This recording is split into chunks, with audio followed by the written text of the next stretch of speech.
सुमनसवन्दित सुन्दरि माधवि चन्द्र सहोदरि हेममयि मुनिगणवन्दित मोक्षप्रदायिनि मञ्जुळभाषिणि वेदनुते पङ्कजवासिनि देव सुपूजित सद्गुणवर्षिणि शान्तियुते जय जय हे मधुसूदन कामिनि आदिलक्ष्मि जय पालय माम्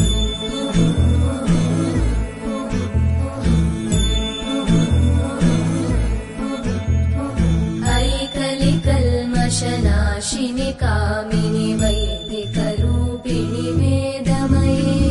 क्षीरसमुद्भव